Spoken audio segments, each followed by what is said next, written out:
ભરૂચમાં રાષ્ટ્રીય ધરોહર જામા મસ્જિદ મુદ્દે સંતોના ઉપવાસ, ઐતિહાસિક મૂળ સ્વરૂપ ઓળખ જાળવવાની માંગ।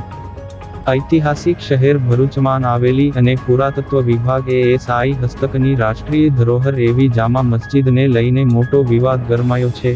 આ સ્થળ મૂળ રીતે સમડી વિહાર, જૈન મંદિર હોવાનું અને શ્રી ચક્રધર સ્વામીનું જન્મસ્થળ હોવાના દાવા સાથે સંતો ધરણા પર બેઠા છે। ભારત સરકારની માલિકીનું આ સંરક્ષિત સ્થળ હોવા છતાં ત્યાં નિયમો વિરુદ્ધ ગેરકાયદે પ્રવૃત્તિઓ થતી હોવાના અને તેની મૂળ ઓળખ બદલવાના પ્રયાસો થઈ રહ્યા હોવાના ગંભીર આક્ષેપો સંતો દ્વારા કરવામાં આવ્યા છે।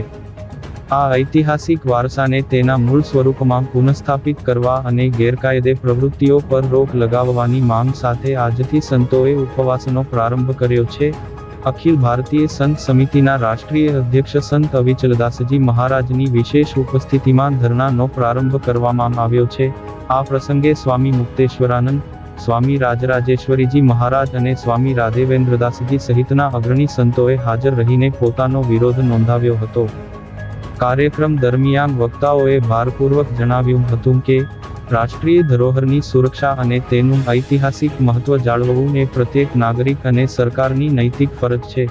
સંતોએ સરકાર અને પુરાતત્વ વિભાગ પાસે તાત્કાલિક દખલગીરીની માંગ કરી છે। તેમણે માંગણી કરી છે કે વિભાગના નિયમોનું કડક પાલન કરાવવામાં આવે અને આ ઐતિહાસિક સ્થળની પવિત્રતા તેમજ મૂળ ઓળખ જાળવવા માટે વહીવટી તંત્ર દ્વારા ત્વરિત અને નક્કર પગલાં લેવામાં આવે।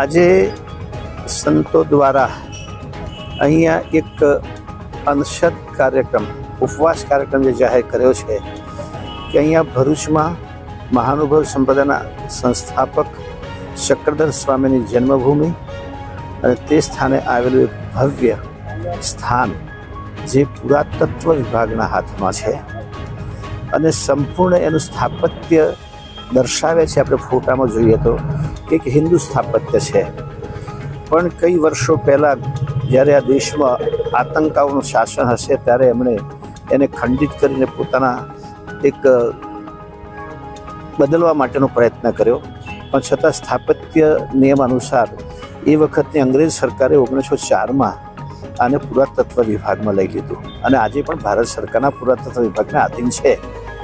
તો એની સુરક્ષા કરવાની જવાબદારી પુરાતત્વ વિભાગની છે। એ હિન્દુ સ્મારક છે અને એને કેટલાક લોકો દ્વારા પરિવર્તિત કરવાના પ્રયત્નો થઈ રહ્યા છે।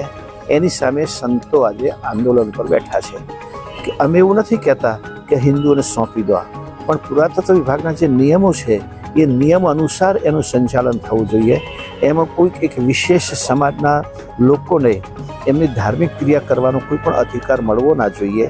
આજુબાજુ જે કે દબાણો થયા છે અને આ સ્મારકને વિકૃત કરવા માટેના જે પ્રયાસો થયા છે એ નવું જેટલું બાંધકામ હોય બધું દૂર થવું જોઈએ અને પુરાતત્વ વિભાગના નિયમ અનુસાર એનું સંચાલન થવું જોઈએ એવી અમારી સૌ સંતોની માગ છે અને એ માગના સંદર્ભમાં અનશદ ઉપવાસ ઉપર અમારા સંતો બેઠા છે।